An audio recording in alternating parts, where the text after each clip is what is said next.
So I thought I'd start with a quick story about how I came to the subject of the book. In graduate school, my cubicle for the first couple of years was outside the office of the then graduate program director.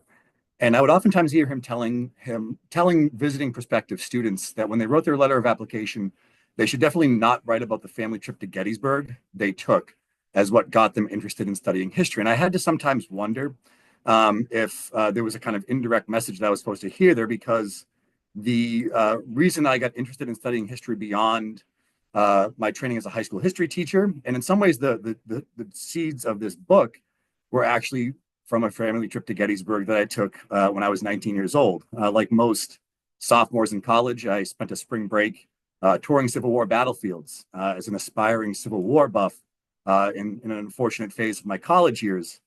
But fortunately, during this trip, I stumbled across the monument that I've put up on the screen here. This is the monument to three New York regiments of the Union Army's Irish Brigade that fought at Gettysburg. And it's a basically nearly 20-foot tall Celtic cross that I think is aptly described by the Irish Brigade's former chaplain as what he called in 1888, quote, an emblem of Ireland, end quote. The Irish wolfhound that lies across the pedestal, the harp on the shield just above the wolfhound, and then this kind of sunburst motif that is hard to make out in the photograph, but is above the shield. All of these are sort of symbols of Irish nationality. So I'll stop sharing and get college and off the screen for you all. But seeing that monument in kind of such stark contrast to the others around it led me to wonder at that time if Irish immigrants who in various ways took part in the Civil War saw the conflict in different terms than their native-born contemporaries or other foreign-born Americans who took part in the conflict. And so when I arrived in graduate school and emerged from that kind of Civil War buff phase, thankfully, I wanted to pursue that line of inquiry. And that led me to the study of American immigration history generally and of Irish immigration history in particular.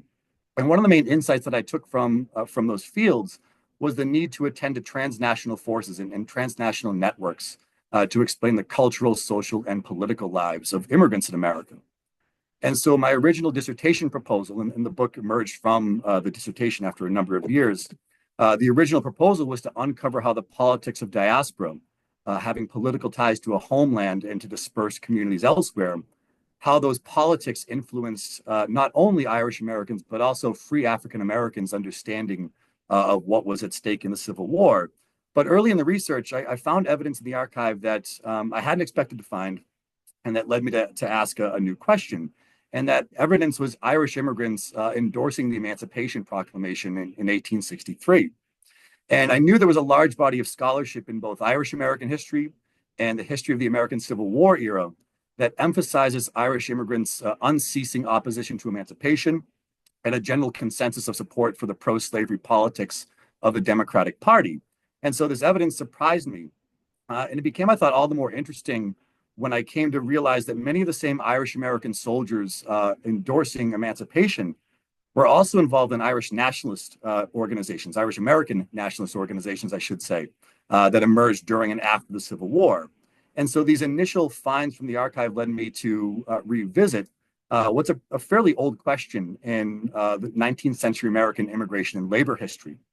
And that question is, why did Irish immigrants who protested the alleged callousness and neglect of landlords and colonial authorities in Ireland, why did they then vote and act in the interests of enslavers in the United States? And as I said, there's a fairly lengthy historiography that has offered various explanations to this apparent paradox. Those explanations have, to varying degrees, emphasized fears of labor competition between immigrants and newly freed slaves, the influence of the American Catholic hierarchy, the pro-slavery politics of the Democratic Party, and the urgency of establishing a white racial identity to a skeptical native-born populace. What I thought these all sort of have in common is that they all emphasize circumstances of immigrant life in America. But what I kept finding as I kind of pulled that thread that I found in those letters written by Irish American soldiers was evidence that suggested something else was at play. When Irish immigrants weighed in on the question of slavery's future, both before and during the Civil War, their arguments and their actions seemed to draw upon their backgrounds in or their connections with Ireland. And so ultimately, this is one of the two main arguments that I make in Embracing Emancipation, which is that Irish immigrants' involvement in the debate over the future of slavery was shaped decisively by transatlantic networks of migration, anti-slavery reform, and nationalism between the United States and Ireland in the mid-19th century. And so I'll just sketch out briefly here how I developed that argument over the first half of the book. The book first reconstructs in Ireland the emergence of what I call an Irish critique of abolitionism that took shape in the early years of the Irish potato famine.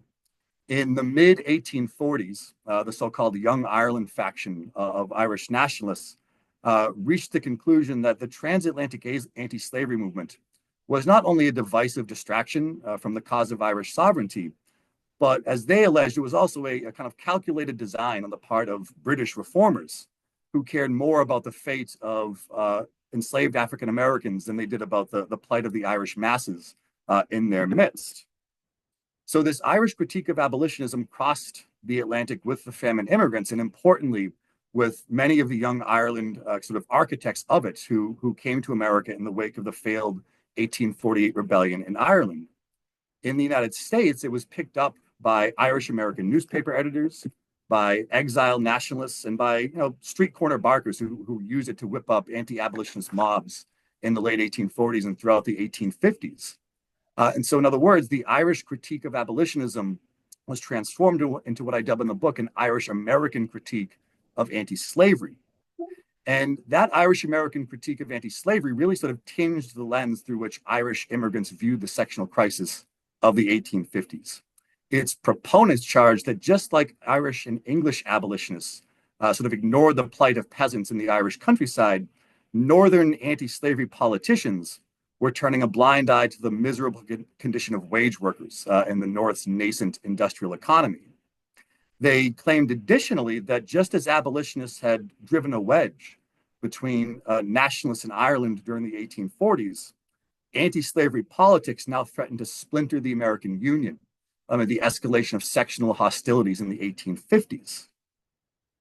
Now, simultaneous with the development of this Irish American critique of anti-slavery, I found the emergence of another framework through which many Irish immigrants interpreted the road to the Civil War and the conflict itself. And that's what I call in the book Irish American Unionism. The central premise of Irish American Unionism was a belief that Irish people's socioeconomic and political aspirations hinged on the preservation of the American Republic. So on the one hand, Irish American Unionists argued that whatever its flaws, the United States afforded immigrants, and especially Irish immigrants, political and economic opportunities that were simply unavailable to them in Ireland or whatever their homeland would be. But on the other hand, they also viewed the United States as an essential ally to the cause of Irish independence. And so for these reasons, they viewed the maintenance of a robust American nation state as critical to the socioeconomic and political hopes of Irish people on both sides of the Atlantic. So in the antebellum period, which the first half of the book covers, the Irish American critique of anti-slavery sort of aligned quite neatly with the Irish American Unionism. Irish American Unionists, whose aim was to preserve the Union at all costs, found it expedient to blame abolitionists and eventually anti-slavery politicians for exacerbating sectional animosities. So to return to that initial archival discovery that led me down this path, there's a second intervention that I try to make in the book. And this one isn't so much a matter of interpretation as it is sort of a matter of evidence. The second half of Embracing Emancipation details how Irish American Unionists during the Civil War came to understand that the demise of American slavery was, in fact, in the interest of Irish people. And so I follow over the second half of the book Irish-born soldiers in the Union Army as they mobilized for war. They experienced its horrors, and they came to understand the primacy of slavery to the Confederate rebellion. And in both private and published letters, I find them endorsing with varying degrees of enthusiasm, and many begrudgingly, but still endorsing the Union war effort's sort of incremental shift towards a war of emancipation. And so most accounts of the American Irish in the Civil War tend to sort of culminate with the New York City draft riots of 1863. And those are sort of presented as a type of brutal coda to an unending opposition to emancipation on the part of the American Irish. But the book brings to light what I think is a really sort of neglected body of evidence showing that a critical mass of Irish immigrants in the loyal states of the Union became convinced of the necessity, and for some, but certainly not all, the justice of emancipation. And I find this evidence not only in the letters and diaries of Irish American soldiers, but also in editorials and letters to the editors of Irish American newspapers, in the words and in the actions of Irish American clergy, both during and after the draft riots, and in the speeches and published writings of Irish nationalists, both in Ireland and in the United States. And I ultimately explain what I see as kind of like a pocket revolution of Irish American support for emancipation as the fruit of the same transatlantic forces that gave rise to Irish American unionism prior to the Civil War. And I show in the second half of the book that wartime developments, both in America and Ireland, bolstered Irish American unionist belief that preserving the American Republic was critical to the socioeconomic and political futures of Irish people.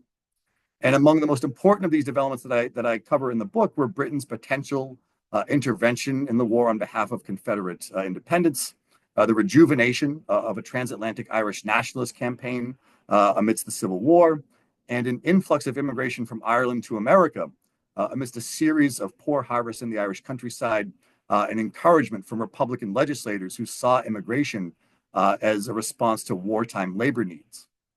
And so if the American Union was to continue to serve as a haven for immigrants and as a potential ally to the cause of Irish sovereignty, then Irish American unionists came to argue that the Union war effort had to be prosecuted with the utmost vigor. And so both on the home front and battlefield, those transatlantic concerns grew acute enough over the second half of the war to warrant reversing course on the question of slavery's future. And this is ultimately, I argue, how Irish Americans learned to embrace emancipation during the war.